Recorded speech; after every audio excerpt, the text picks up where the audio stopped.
Okay. Make sure that I'm speaking. So when I'm speaking, you want me there too, probably? Yeah, I'm going to raise it up just a little bit.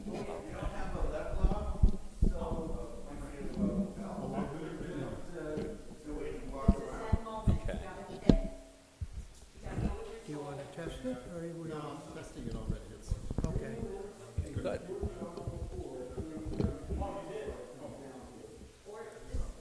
okay.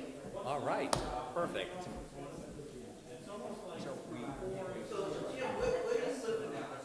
I live down in Carter Street, across from the Concord School.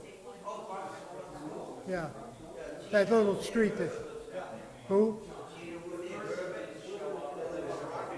Oh, down further, yeah. Okay.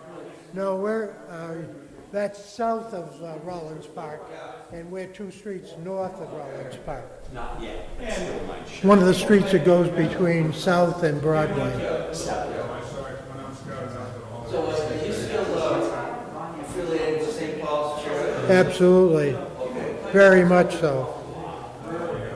And Sales for some function in June. Dad was here. I hadn't seen her in a long time. And it was like, she hasn't changed it yet. you must be like 70? Are you 70? Yeah. You probably knew my brother Don. Huh? Someday you should tell me some of the stories. But that's the other side of the tracks. What? Yeah, but they were all good. Yeah. We met no harm. We were mischievous. Yeah. Never got arrested. Yeah. But we did do other things, but it was still good. We were the kings. I grew up, we had Freddie, Ronnie, Dougie, myself, Doug Salvador, Sherry Smith, Ron Bicycle,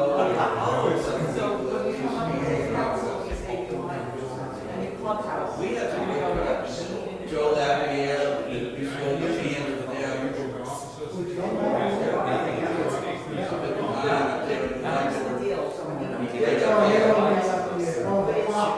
No, I mean, Joe left me from White Spot. This is if we get this. Well, how would I do it? You just hit the little picture. What do I hit? Oh, and then if you need to move it. All right. Well. John, you'll let us know when. Oh, we're ready to roll, folks.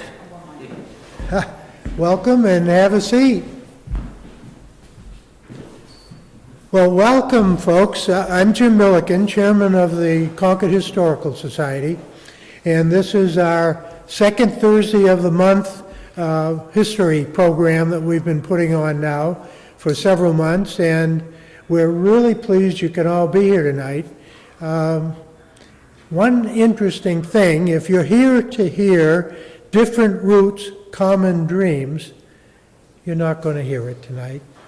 We had something, the presenter, Becky Field, had the opportunity to have some surgery done, and believe it or not, it happened yesterday, and she could not be here. But that doesn't mean we have a great program for you tonight. And we're very, very fortunate to have our old friend, Paul Brogan, be with us. Now, if you grew up in Concord, this presentation tonight, you're going to really get a kick out of it. And if you're over 60 years old, you probably participated in all of this. And I know that I did, and I'm looking forward to what Paul has to tell us about movies in Concord. And you young folks that are out there probably don't even remember the Concord Theater or the Star Theater or the Capitol Theater, for example. And you're going to get a really good insight into that. Paul not only grew up in Concord, but he also was employed by the Concord Theater at one time back in the early 90s, Paul? From 1967 to 1994. There you go, 67 to 94. So you're going to get a really interesting presentation about that. And I'm looking forward to it because it brings me back to the good old days when I could go to the movies, I think, for 10 or 12 cents. And you get down there with your whole gang of buddies and all rush in. And Paul, I think occasionally somebody didn't pay. But I won't mention, I'll leave it at that. But Teresa at the Concord Theater was excellent, and she really cared about everybody. So I should stop talking and let you all enjoy what Paul has for us tonight, and you can ask some questions afterwards. So be thinking as we go along, if there is something you were wondering about or you didn't remember, this is your best opportunity to get that, because Paul knows. Thank you. Paul, welcome. Thank you. Thank you. It's very nice to be here, and I want to thank the Concord Historical Society for inviting me.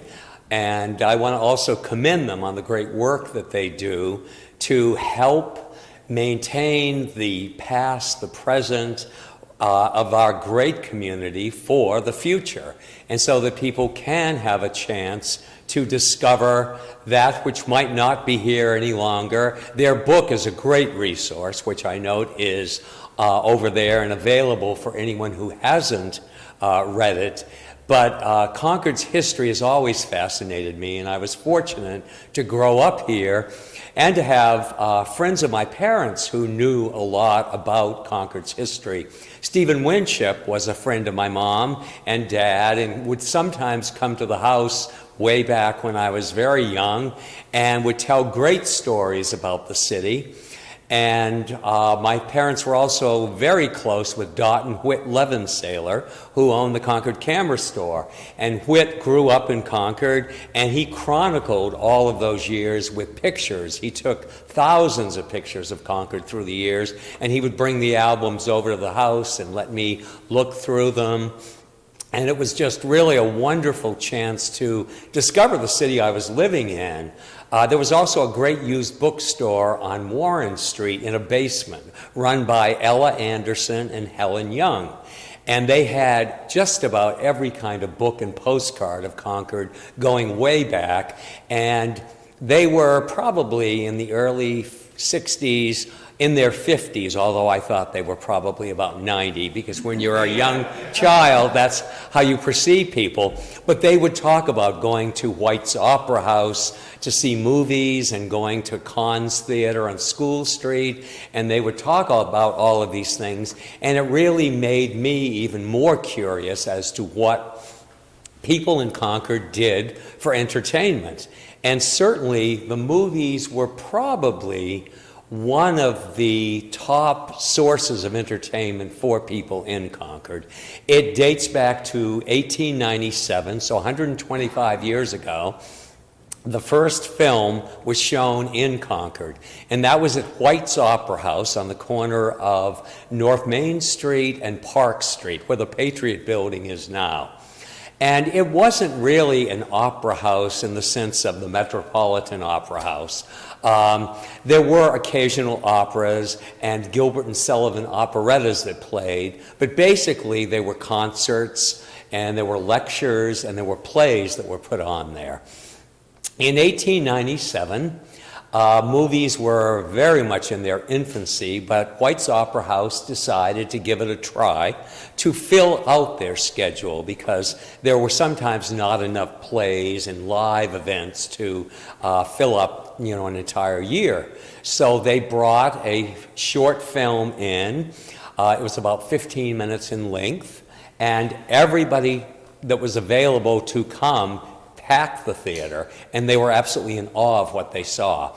They were called the Flickers then because the film was almost jumpy because it was very, very primitive. But White's Opera House was thrilled with the response, and very soon they had an electric sign installed outside on the side of the building saying moving pictures, because that's what they were really known as in the more sophisticated places, and whites considered themselves to be sophisticated.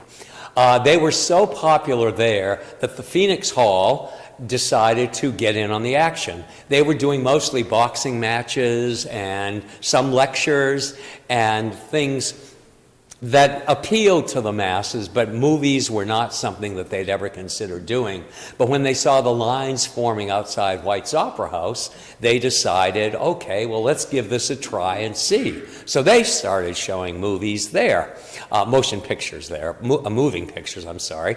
And they were received just the same way they were at White's Opera House. So on an average weekend in Concord, close to 1,000 people were going to a moving picture at one of these two places.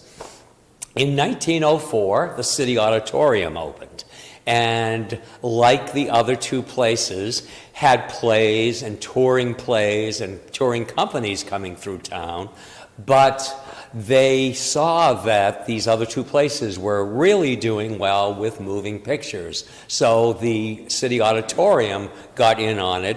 A couple of nights a week, they would start showing motion pictures also. So between the three places, you had a great selection of movies to be able to go to see if you chose to. And there was still not yet an actual movie theater in Concord. There had not been a place yet designed specifically for the showing of movies. The City Auditorium still has its projection booth up above the balcony.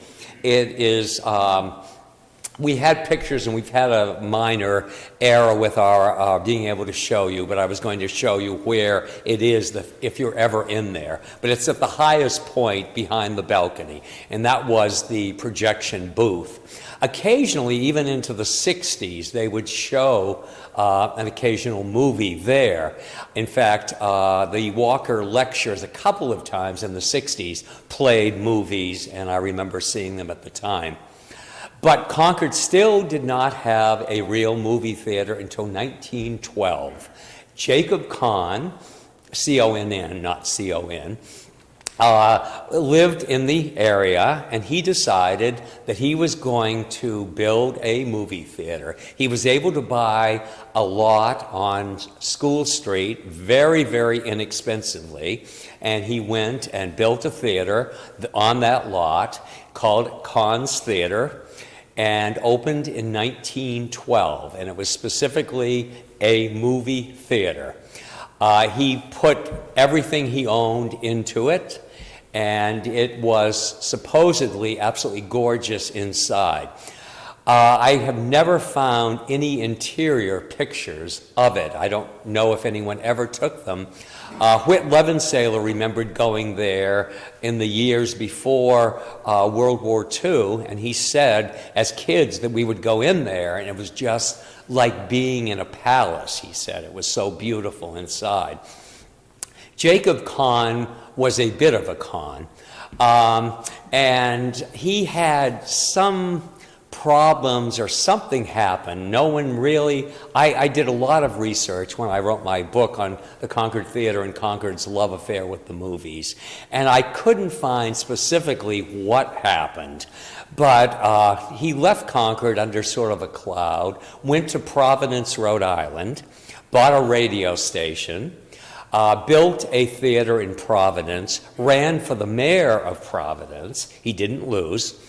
But he used his radio station to bash his opponents and anyone who he disagreed with in Providence. Soon he filed bankruptcy and sort of vanished, and nobody really knew what had happened to him after that. The Conn's Theater closed around 1918 and reemerged in 1920 as the Sterling Theater. And it was open for only a few years, and then it closed also, because by then another theater had opened over on Pleasant Street, and that was the Star Theater. It cost $50,000 to build, which they touted in their ads, $50,000 worth of theater, and they called it the Deluxe Movie House in New Hampshire. And they also noted, we are not associated with any other theater in this town, they made a point of saying.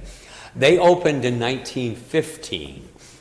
And they immediately became a very, very successful theater, mostly because the staff and the management really understood about building relationships with people in Concord and getting out there, talking with the merchants, and making themselves appear to be the people's theater, so that people did go there.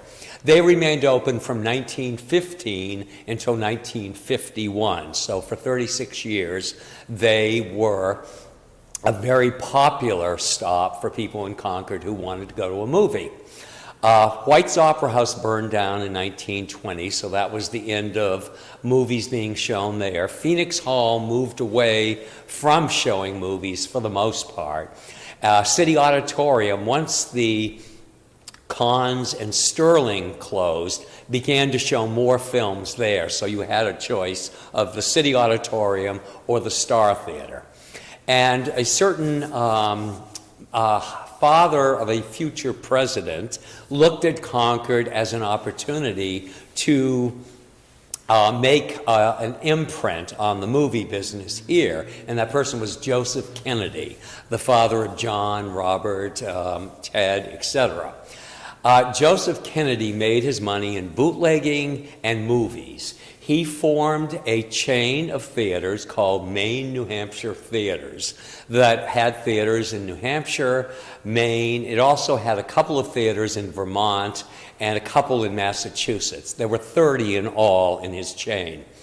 Mostly he used this as an opportunity to tell Rose, I need to go out to Hollywood on business for the theater chain. His mistress, actress Gloria Swanson, was out there, and so he was able to write off these visits with her as business expenses by saying that he was going out there for the purpose of getting films and meeting with distributors and building his relatively small but very important theater chain in New England. And so he opened the Capitol Theater in January of 1927. And it was probably, north of Boston at the time, the most beautiful theater by far. People walked in there and they were just stunned at what they saw. There were more than 30 ushers in uniforms to take you to your seat. The fixtures, the curtains, the chandeliers, everything just epitomized a real evening out. It was more than just going to a movie. And people didn't mind paying 18 cents to go there, which was a little bit more than you were paying at the Star Theater. There was a beautiful Wurlitzer pipe organ. On each side of the stage, you can see where the pipes were. There's curtains there now. But Arthur Martell was the organist, and he was one of the most respected organists in the film industry. He reportedly was making more than $10,000 a year, which in the 1920s was a lot of money. But when you went to the Capitol Theater, you got an organ recital, you got stage acts, vaudeville tours that came around, and then you got the movie, and sometimes you got a double feature. So you really got an entire evening out. And Arthur Martell was the one that would accompany the silent films. And what made that different, in a lot of theaters, like the Star, you had a pianist who was playing while the action was going on. But at the Capitol Theater, you had an organist, and all that you could do with an organ, the different sounds you could make to make it sound almost like you had an orchestra accompanying the film. Because otherwise, you would be sitting there watching a movie in total silence if you didn't have, because there was no soundtrack of background music to underscore the scenes or anything else. So the Capitol became a destination. People would take the streetcar in from Pennacook because they heard about this theater in Concord, New Hampshire, and it became a real stopping point. It had 1,400 seats when it was a movie theater, and no matter where you sat, the ushers took you to your seat, and you were treated like you were very, very special and very important. At the end of 1927, talking films came in, and that sort of meant the organ was soon phased out, unfortunately, and nobody seems to know whatever happened to it. But it was this mammoth. At the time, the organ cost $12,000 because it was so beautifully made and able to do so much. And it went somewhere, but nobody seems to have known when. But they stopped once talking movies became popular. The Capitol played the first talking film, and that was The Jazz Singer with Al Jolson. And it wasn't completely a talking film. His musical numbers were all sung, and the immediate scene leading up to a song and after a song was also spoken. But the rest of the movie still had the subtitles that were used in silent films.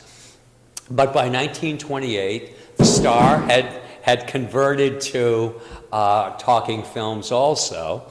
And by then, everyone realized it wasn't just a fad, that talking movies were indeed here to stay. So the Depression hit in 1929, and movies did not suffer a huge hit because it was a very inexpensive way to be entertained. It was a way, no matter what was going on, you could come up with a dime or 12 cents or 15 cents. There weren't concession stands in those days, so you didn't have to worry. Today you have to take out a second mortgage to buy the concession stand products as well as your tickets. But then nobody had that because nobody wanted to have stuff all over the theater having to be cleaned up. So it was still considered almost like going to the theater in some ways, a live performance. The next theater that came along in Concord was in 1933. By that point, Mr. Kennedy owned both the Capitol and the Star Theater.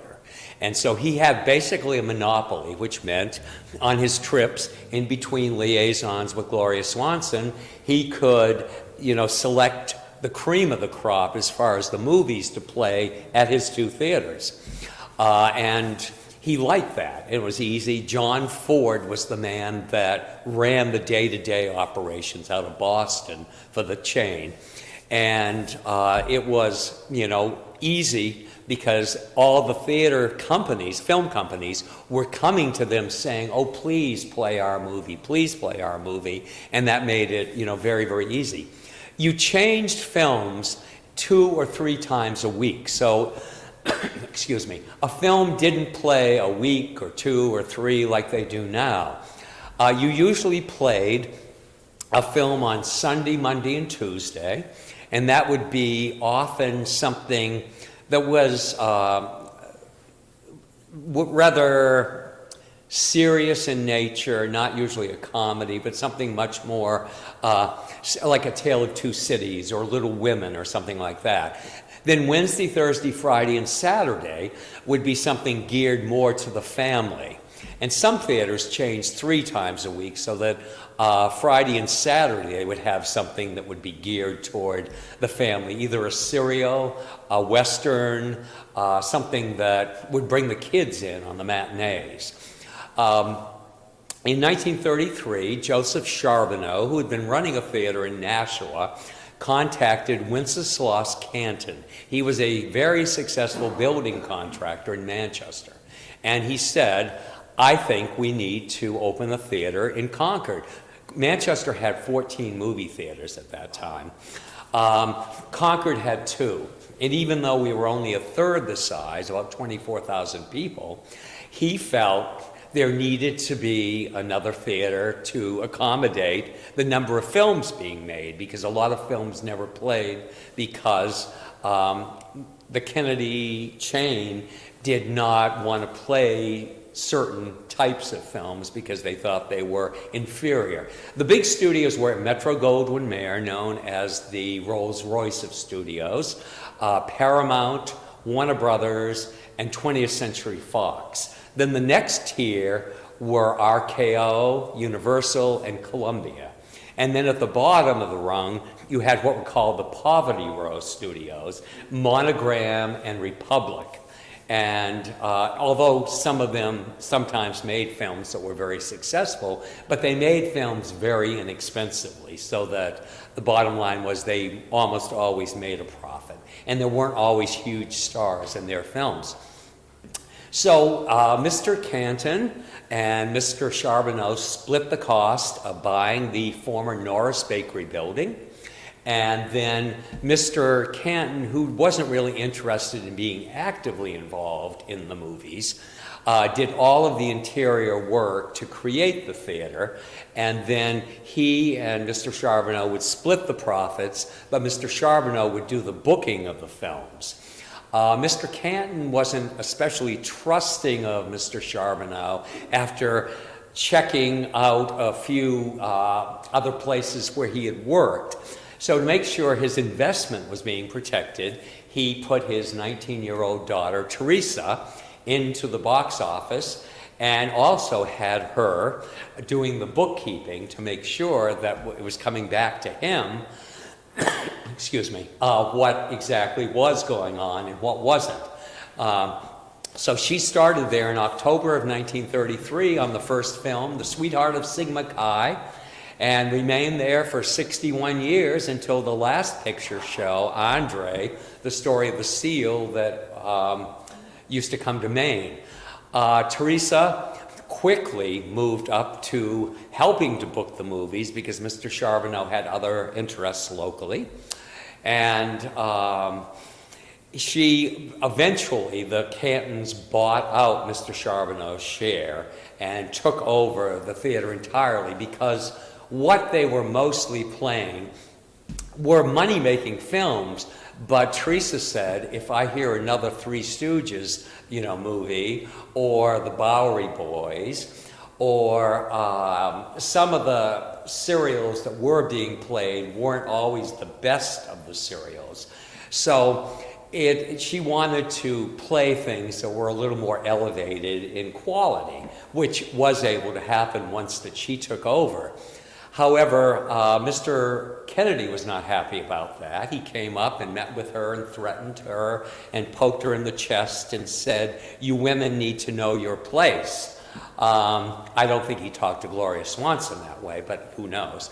But he said, "It's all right for you to sell tickets." And he said, maybe if you have a concession stand, you could do that. But you women have no business running a movie theater. So she was gracious to him and thanked him for coming up from Boston and just became more determined than ever that she was going to get the best pictures that she possibly could. And when she was awarded Best Years of Our Life, which had won the Academy Award as Best Film and all kinds of other awards, and sold more than 4,000 tickets in 4 days to it, Mr. Kennedy was livid and knew that he was up against a very formidable opponent as far as local movies were concerned.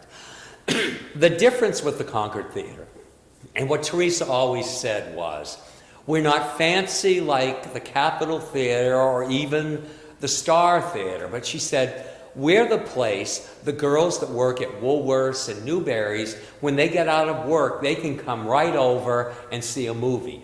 They don't have to go home and change their clothes and put on new makeup and get all fixed up to come out. They can just come here and, they know that this is they're a friendly place for them to come. The movies in Concord, as I had mentioned earlier, were an enormous economic driver, and that was no more evident than in 1946. It was the year after World War II had ended. Everyone had come back home, and people were trying to resume something of a normal life. And one of the things that you could do was to go out to the movies. The movies had been there during the Depression to help people forget. During the war, women found a certain bonding going to a movie where other women were, and they could all be together watching. There was a newsreel that would be telling you what was going on with the war, a travelogue, all kinds of things. And it was an evening out to forget and the worry that you were feeling about what was happening. But in 1946, with everyone coming home, more people went to the movies than in any other year. And here in Concord, I made sure to write it down because I wanted to get the right statistic. Here in Concord, the number of movie tickets sold in 1946 was just under 1 million. That year, the average ticket price was 34 cents. At the Capitol Theater, which seated 1,400 people, they sold 435,000 tickets that year.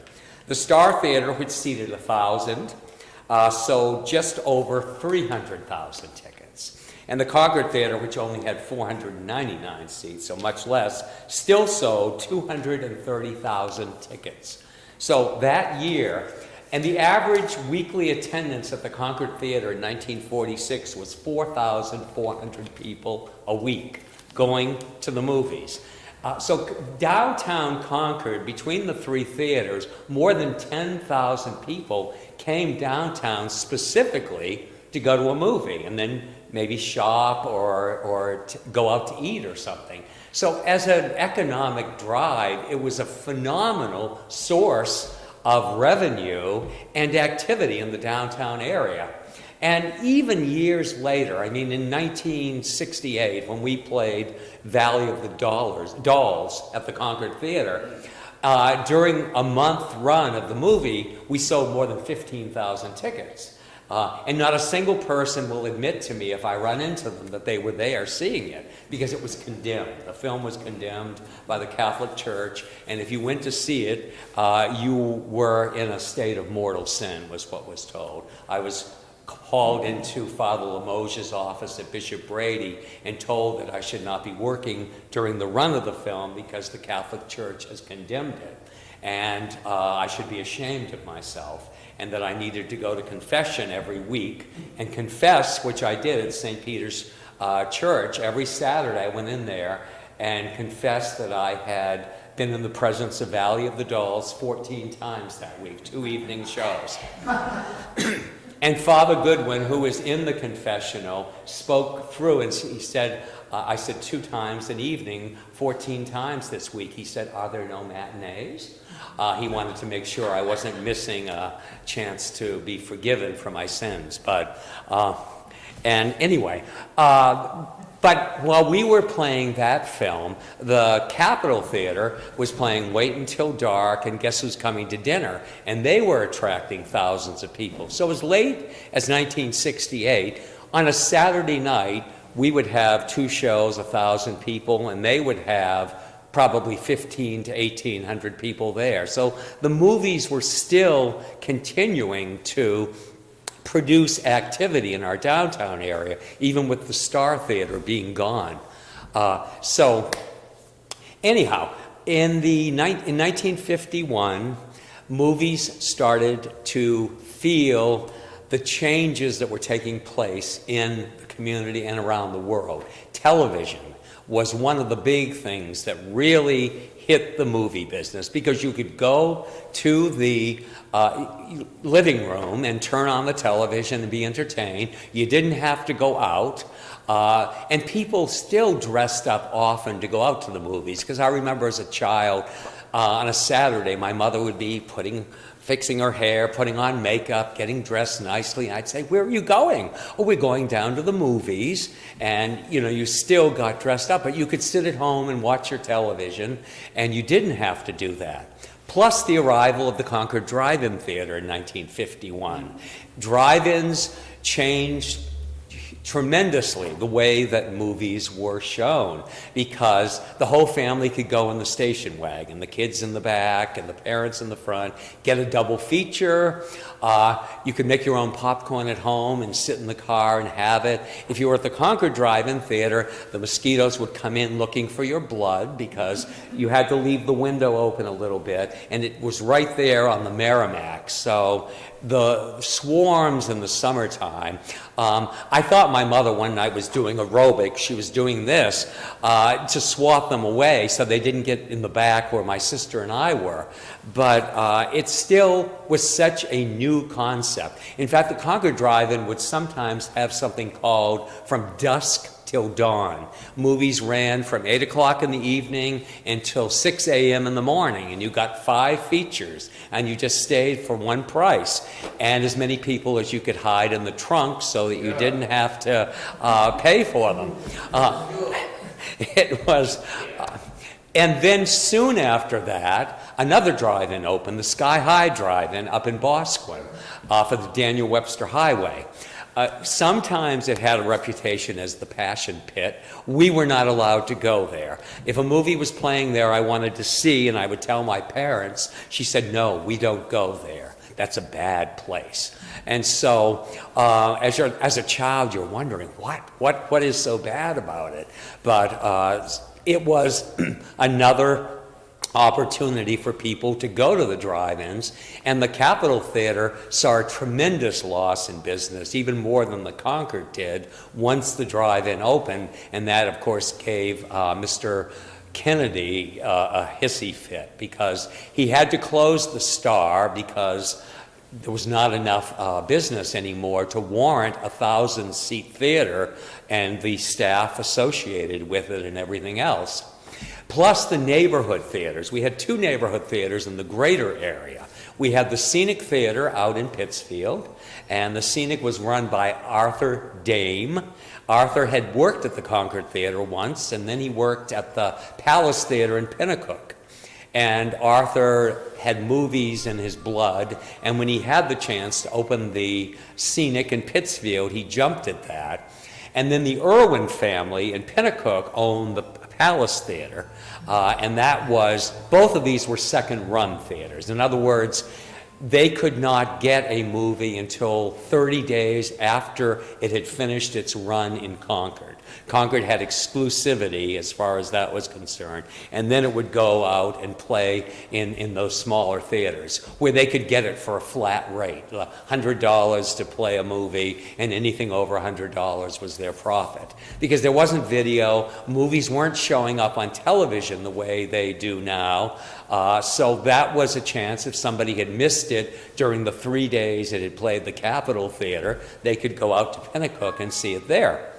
But the movies tried to combat the loss, and they came up with gimmicks like 3D, and that worked a little bit, The House of Wax with Vincent Price, but the 3D glasses were cardboard, and they were really hard to keep on your face, and they didn't always give the best image. Then came Cinemascope Widescreen, and that was a very expensive proposition because it was $5,000 to buy a Cinemascope screen, because it was almost twice the width of the screens that you had before that, because the movies were filmed for scope and to, inspire awe, as a way of making people realize we can't get this on our Motorola in our living room. So people would come out to see something, in the miracle of Cinemascope.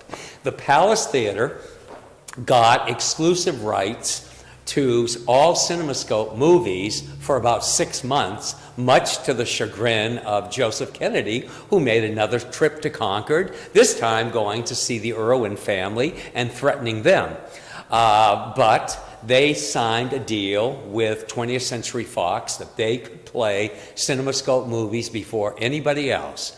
So they did. They took out 200 of their seats to make the screen larger and to bring it more forward, and they opened with The Robe, which was the first film in Cinemascope, and they continued Gentlemen Prefer Blondes and a number of other films in Cinemascope, and people from Concord for about a month raced to Pinnacook to see the miracle of that until they realized that, if they waited long enough, maybe it would eventually come to Concord, and it did. The Concord Theater and the Capitol both put in wide screens and were able to start showing them, and the Palace Theater was relegated to going back to showing their movies afterwards. And they lost most of their $18,000 investment that they paid in advance to 20th Century Fox to get these exclusive rights to it. So it was very difficult at 40 or 50 cents a ticket to really, get back money if you had put a lot in. The movie studios changed their star systems, and there was an antitrust suit in the early 50s that meant movie theaters and studios could not be owned by the same entity anymore. So with that came a lot of other changes, and the bidding system became the way that you got a movie. You had to bid on a film and hope that your bid was the one that would ultimately award the film to you. So Teresa would be competing with the Maine, New Hampshire theaters on getting films, and fortunately, she had established relationships with a lot of the salesmen with the studios that she was able to get good films and not have the problem. Plus, she paid her bills on time. If a movie would end on a Thursday night, she would reconcile the paperwork and send the check off to the studio Monday morning. Maine, New Hampshire theater was notorious for a 45 to 60 day time period before they'd get their money. And so that enabled her to continue to compete, despite the power of the Kennedy chain, that was there. But that began to diminish in the 50s, and after Joseph Kennedy had his stroke in 1960, he lost interest in the theaters, and that was sort of when the Capitol Theater started to slide a little bit as far as not having the kind of cleaning necessary, the chandeliers and the carpets. Some of the seats began to get frayed and break. And I remember going there for films, Disney films, which they still had the exclusive right to show all Disney films at the Capitol Theater. Nobody else had a shot with the Disney films. But going there and sitting in a chair and it suddenly sinking down, but you were stuck there because a Disney film could still sell the place out. And it was, very, very difficult to find another seat. So you just had to sort of make do, or you knelt there and tried to, watch the movie that way. But it was also the beginning of a totally different era, because movies were starting to be shown on television within a year or two of their coming out. That affected the Scenic, that affected the Palace, which went to playing X-rated movies. And the whole concept changed even more when Cinema 93 opened in April of 1967. It was an Esquire Cinema. They were a chain out of Boston. They had a young, very aggressively enthusiastic manager, Barry Steelman. And Barry loved movies and loved doing this. And the nice thing everyone loved about Cinema 93 was lots of parking. You could park right there and go in. That was not something you could do at the Concord Theater or the Capitol.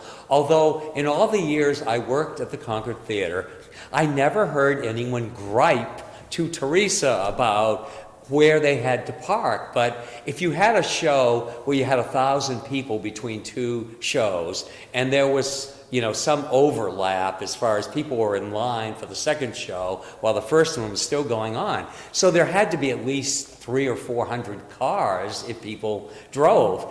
But nobody ever said, oh, we had to park, a mile away or anything else. I think because they were so used to that at the time, until Cinema 93 came along and showed them, look, you can park right here and walk 25 feet to the box office. But as the 60s went on and Cinema 93 was on the picture, they continued the bidding process, and Barry Steelman said basically he had never met an opponent like Teresa in a nice way, but he said, I didn't realize I was coming up against an historic landmark who had been doing this for more than 30 years and really knew what she was doing. But Teresa really liked Barry, and she would go over and see films over there if she could get someone else to run the ticket, sell the tickets that night. And it was often one of her sisters, Rena, who married a Constant. She married Joseph Leo Constant, or her sister Laurie, who was the first woman to be admitted to the projectionist union, because women were not allowed in that either. That was very much a man's thing. And Brad Callahan, who you may remember Brad from the Capitol Theater, he became the manager in the 60s, was very much against letting, because he said, what's going to be next if we let women in? And then her other brother, Morris Canton, who lived over on Tremont Street, he was also a projectionist. So she had family members that were involved and would step in. But Barry bought out the theater from Esquire several years after he started. And he has, and still has, a great imagination, a great ability to look at the overall picture and to help educate people that maybe there are other kinds of films that they would enjoy experiencing other than just the traditional that had played, you know, the John Wayne or the Cary Grant, you know, Audrey Hepburn, the things that always were well received in Concord, but we were not as exposed to foreign films. Teresa liked foreign films, and she would play when she had the opportunity, but there was not always a huge market. You had to sort of understand, maybe if you played a foreign film, you might get 300 people in 7 days. You weren't going to get huge crowds. But if you could accept that and help to build a market for that. And I tell a story in the Concord Theater book. Richard Blanchard, who was a teacher at Concord High, he came into the theater one night and he said, Teresa, there's a wonderful movie out that I think you should play. And she asked him, what is it? He said, it's Euripides, the Trojan Women.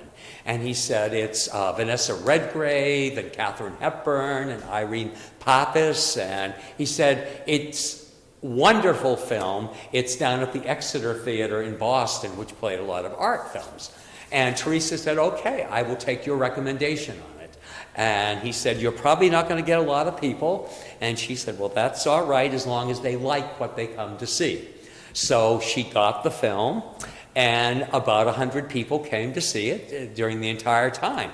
And she lost a lot of money on it, but she said, that's okay, because she said 99% of the people that left came over and said, Miss Canton, thank you for showing this. Thank you for providing us the opportunity to see this, which we never would have had the chance to otherwise, because there were not videotapes you could go out and get it, or Showtime or HBO to watch it on.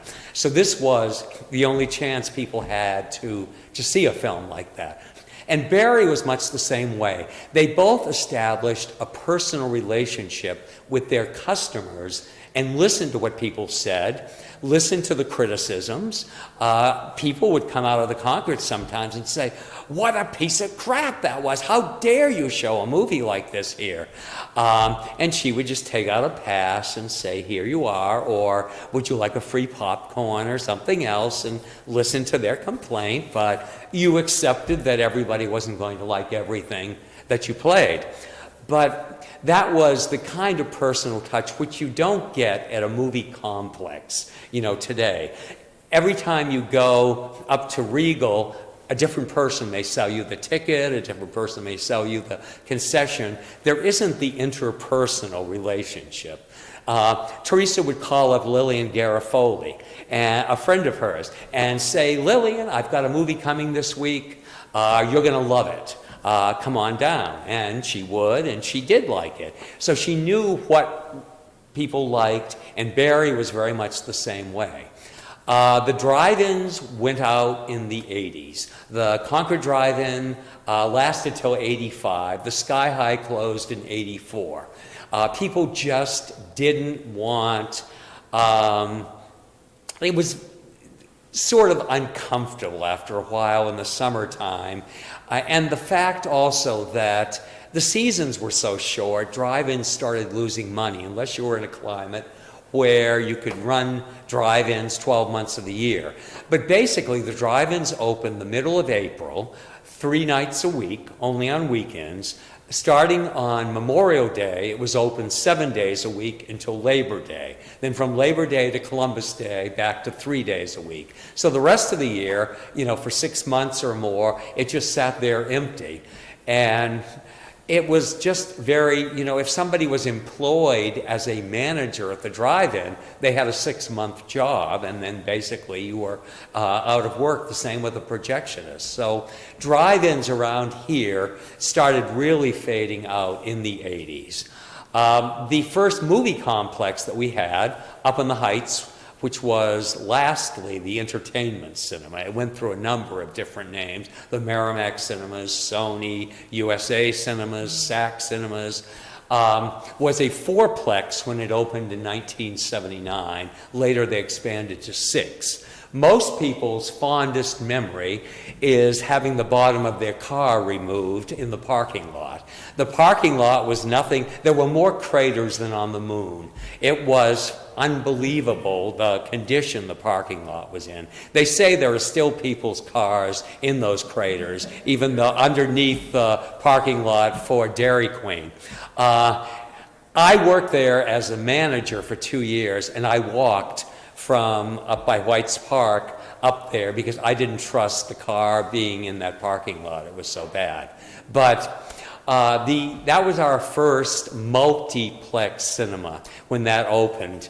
And that did affect Cinema 93 quite a bit because he began to show more art films and classic films coming back and other things very similar to that.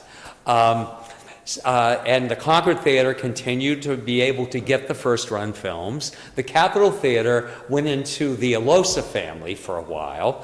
John Alosa, who's known as Pudgy, took it over. It was not his forte. He didn't really know what needed to be done to get movies. Teresa educated him one day. She sat down with him and said, "Pudgy, this is what you need to do. This is how you bid. This is what you need to understand." And he said, more than anything, you need to know your people. You need to know what works and what doesn't work in Concord. She said, don't play an Elizabeth Taylor movie. People have never forgiven her for taking Eddie Fisher away from Debbie Reynolds. And people genuinely in Concord were so angry. She was a scarlet woman. There were letters in the Monitor that she was a harlot and all of these other things at the time. Then when she took Richard Burton away from his wife, it just made it worse. And people would genuinely call Teresa up if we were stuck playing an Elizabeth Taylor movie and tell her, you're going to hell.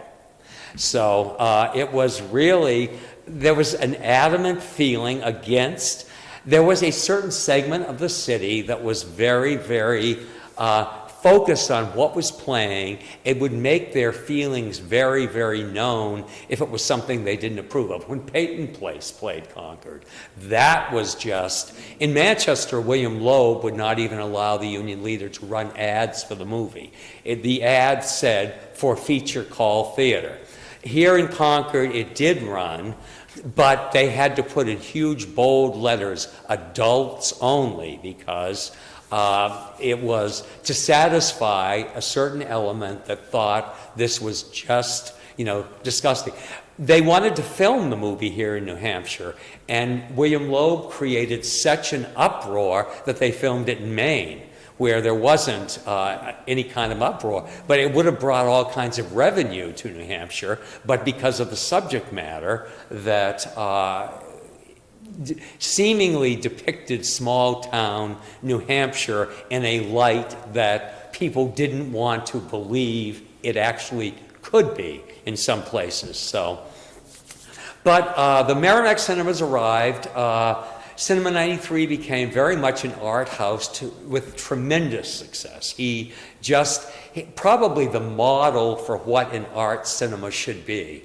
And he developed a tremendous following. Teresa, despite their being there, she continued Breakfast Club, Pretty in Pink, Karate Kid, Stand By Me, Moonstruck. She had Die Hard, Big, all of those played the Concord Theater because she knew the salesman, and the salesman said, Teresa, you're not going to stiff us. The Merrimack Cinemas had already developed they were sending what were called checkers there. Checkers stood outside the theater with a clicker, a little red clicker, clicking the number of people that went in. At the end of the evening, they went in and looked at the ticket numbers to make sure that they were accurate. Because what they were doing was reselling. They weren't giving somebody a ticket, but they were collecting the money and saying, oh no, you don't need a ticket. They just throw them on the floor. And they were reselling, and they were making thousands of dollars a week in additional monies that weren't being reported to the studios. Because by this point, the studios had reached the point, if you booked a movie, for instance, Star Trek, the first Star Trek, Teresa was offered a bid on Star Trek in February of 1979. The movie was due to come out in December of '79. It hadn't even started filming yet. So you couldn't say, can I see a scene from it to know whether I want it? But you were told you have to, do this and this and this. So she offered them 4 weeks running time. She offered them what they wanted, $5,000 non-refundable in advance, then, long before the movie, and that the first week, 90% of what you took in at the box office would go back to Paramount. So the theater gets to keep 10%, which is why you count on concession to make your, real money. So it was, you're taking a real chance. But she talked to a bunch of younger people who were Trekkies. Oh yes, this is going to be great. This is going to be wonderful. We want to see this. We have to see this. And was enthused enough that she went ahead and did it, and she made money on it ultimately, because the second week it goes down to 80% to the studio, then 70, then 60. So you had to really, though, know what you were dealing with, and somebody sitting in an office doing the booking for other theaters wouldn't necessarily know that, yeah, this movie will go over big here, but in Concord, New Hampshire, nobody's going to care whether you play it or not. So anyway, the Capitol Theater, as we know, and finally in the early 80s, shut down as a movie theater and was eventually reborn as the wonderful Capitol Center for the Arts. Teresa would have continued if her health had permitted. I mean, she showed up at the box office even when she had cancer. She arranged with Concord Hospital to have her treatment at 8 a.m. in the morning so that she could be at the box office at 6 o'clock in the evening. She was not going to not be there, because if she wasn't there for some reason, people became very concerned because she was the Concord Theater. So she continued until 1994 when her health was just too bad. By then, what is now the Regal had opened, and the competition at that point, it was just becoming so overwhelming that she didn't know after 61 years if she wanted to continue to do this and to battle for the best pictures. And Cinema 93 held on another 4 years, and they finally, in 1998, when they didn't renew his lease over there, that had to close, unfortunately. Interestingly, he moved his video business into what had been the Star Theater after that, which was nice in keeping that, place still alive as something related to movies for a long time. But today, people have no idea the interpersonal relationships that you had with the theaters, or even the fun of going to the drive-in, even, and it was fun. when the family would go, and we'd have the air mattress in the back, and we were told to go to sleep afterwards because this next movie is not for you children.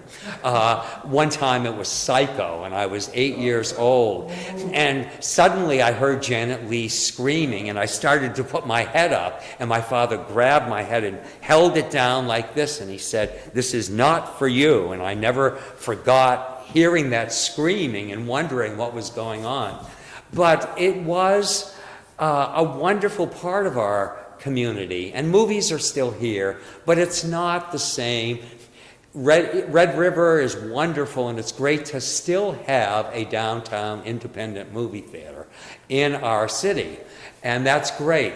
But the movies are not what they were at one time when that was what you did. I mean, you could stay home and listen to the radio and enjoy that, but going to the movies was an event, and people sometimes went 2 or 3 times a week. My mother, when they first moved to Concord, and my father was on the road working, she, one night the Star, one night the Capitol, one night the Concord. She saw 3 movies a week, and that was not an unusual occurrence for people at the time.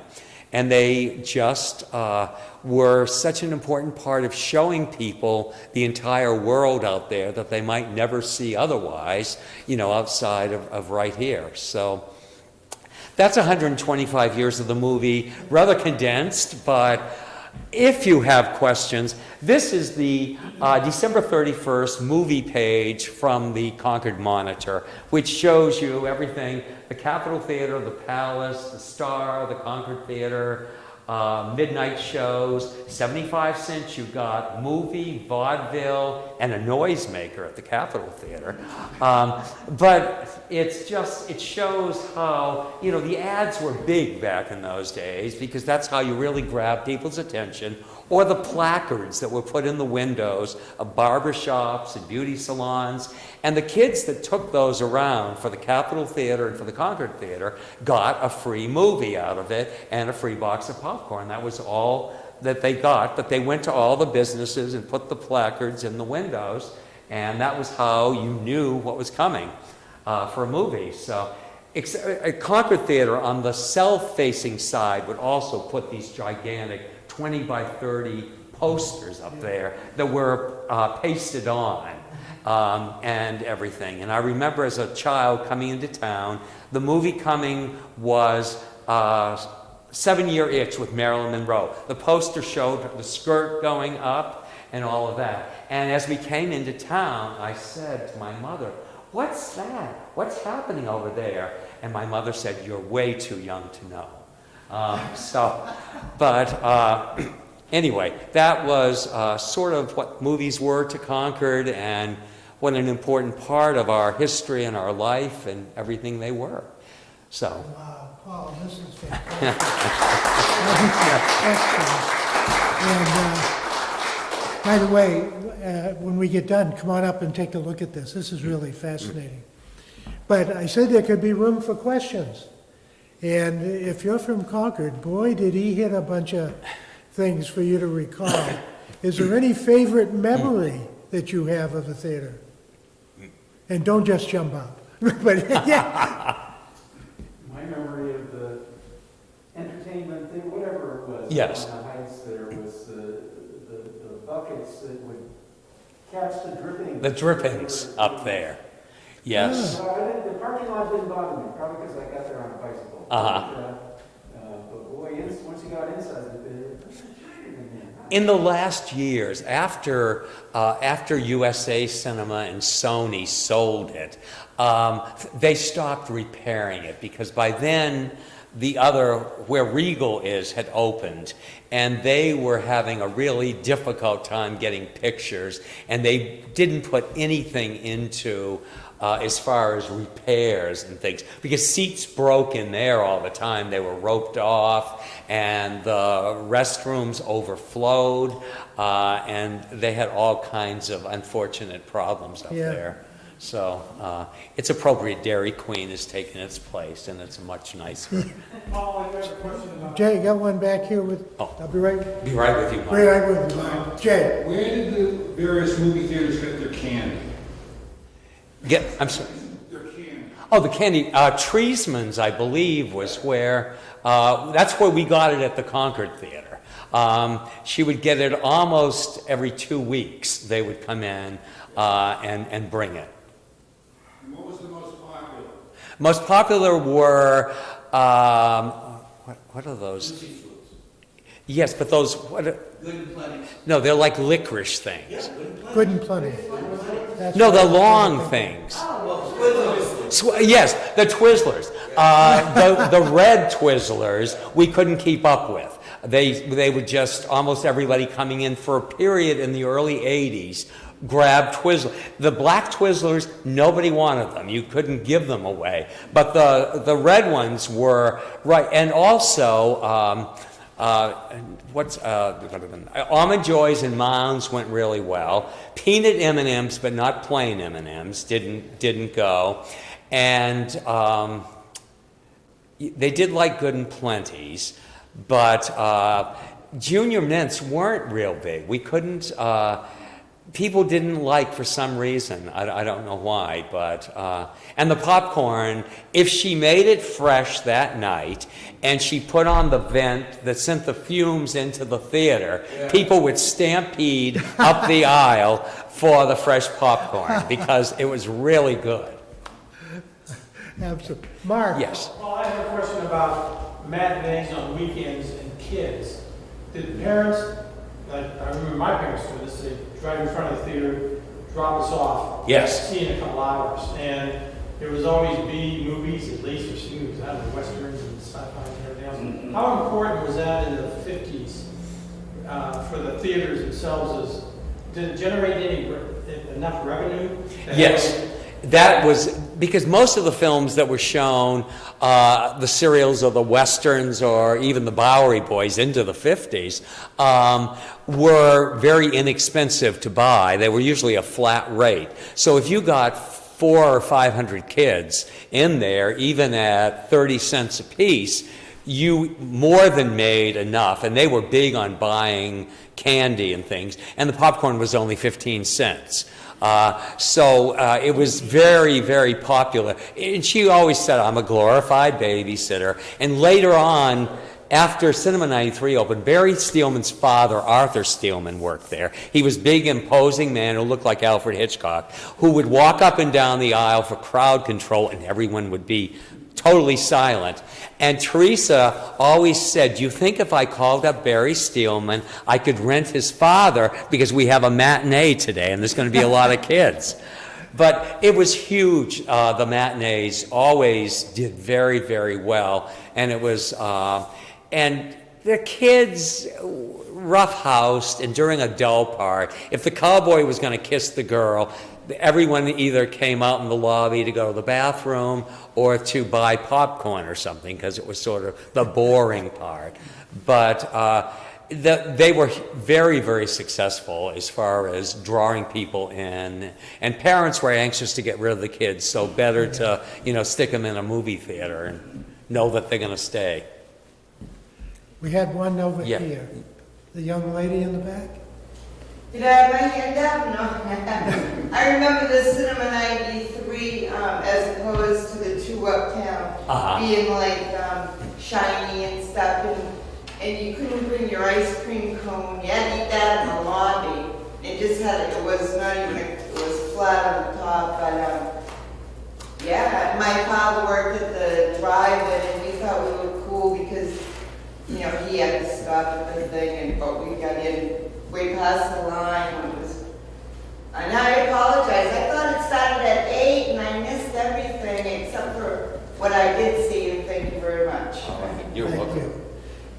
Yeah. Yes. So Paul, the black Twizzlers didn't go very good because it got all over your teeth. And if you were with your girl, it didn't look good. So that's why they were red. But the matinees, this is the thing with that, is they showed a cartoon, and we'd see some kind of western or something like that. But the thing was, we would double date. We were in junior high. And our parents would bring us down, just like you said, and drop us off, but we were alone in the movie theater with the popcorn and your girl. That was what was unique about it. Yes. My older brother Skip said he used to go with his friends down to the Concord Yes. Theater. But one of his favorite things was to buy the popcorn and in the middle of the film throw it up in the air and it would sparkle on the screen. Really? No, Wow. I have a question. We have a question. Yeah, I remember you telling me a story about David Niven coming here now. Oh, yes, David Niven's son, Jamie, was a student at St. Paul's. And David Niven would often come to Concord to see his son during Parents' Weekend. And they would always stay at the Franklin Pierce Inn down on South Main Street because it was a lovely, lovely place. And they were there, and one evening, after they had dinner at Harry's Steakhouse, they decided to come down and go to a movie. And what was playing at the Capitol was not something they wanted to see, but what was playing at the Concord was. So they strolled in and walked up to the box office, and Teresa, he said, I'd like 2 tickets. He was with his second wife. And she recognized him and his voice immediately. And she said, oh, Mr. Niven, I don't want to take your money. This is on you. You're a wonderful actor. You've always been one of my favorite actors. I really enjoy your work. And he said, well, ma'am, that's very nice of you to say. Do you play very many of my movies here? And she looked and said, oh, no, you don't draw flies in Concord. I mean, she was very forthright. You were in California for a while, living out Yes. there. Is there anything about Doris Day that you'd like us to know? Let's see. She came to the Concord Theater. She was in town visiting Betty Abbott, in fact. Oh my gosh. Doris and Betty Abbott sang on the radio together on WLW in 1941. They had their own radio program out in Ohio. And Betty then went to Broadway after that and was very successful. And then she and Penny moved to Concord up on Mountain Road. And Doris was in town with her husband Marty, staying at the Franklin Pierce Inn and discovering Concord, which she, to the end of her life, said was one of the most beautiful communities. She said, you have 3 5 and dimes, Kresge's, Woolworths, and Newberry's. She said, we don't have any in Beverly Hills. And she loved it, and she loved the Concord Dairy Bar. She went up there. Bob Stewart from the Community Players was working there at the time, and he waited on her, and she said, what would you recommend? And he said, well, our 3 biggest flavors are, and he told her what the 3 biggest sellers were up there, and she said, okay, I'll have one of each. But she came to the Concord Theater. This was before I knew her. I was only a little kid then. But she came to visit with Betty because they had stayed in touch through all the years. And Doris would jokingly say to me, you know, Betty pursued me all over Ohio, but I could run faster. What a great story. Well, we have another question. Yes. Where was the palace located? The palace is right before the river. The building is still there. It's apartments. And if you look at the front of it, you can almost see the configuration. The very last heading north, right before you go over that bridge, that building on the right, that was the palace. Question? My memory has it that in the mid-'80s, the Capitol Theater was briefly showing had a repertory schedule of classic films that very much like what the Harvard Square Theater is doing. In fact, the schedules that they printed looked exactly the same as what I remember from when I was in college going to Harvard Square Theater. Were those under the same management? Or No, they were just, they saw that it worked there, and they were hoping it would here. It didn't, unfortunately. And it was very short-lived. And part of the problem was because the theater was in such disrepair. The heating didn't work, and all kinds of, the air conditioning didn't work when it was hot. And so there were all kinds of problems such as that. And the projectors were still the 2 projectors, which is what was still being used before the platter system that they later got. And the person who was running it had no idea that inside the projection booth it would be 120 degrees, because you had these 2 enormous, each reel was about 18 to 20 minutes, so you were constantly having to go back and forth from one to the other. But it didn't catch on at all. And I think part of it was because Barry was doing it with a really loyal following, and people would rather go over there than if you'd gone in the Capitol Theater once during that period, you'd say, I'm never coming back here again. Yeah, I remember that. The bathrooms were unbelievable, broken Yes. apart. But not to beat on them too much. No. You're doing other things with your life this day. Can you tell us a little about that? Teaching film classes for the Ollie program at Granite State College, the program out at New England College, and the Osher at Dartmouth program at Dartmouth College. I'm doing a Katharine Hepburn class, only because they want me to do my imitation of Katharine Hepburn.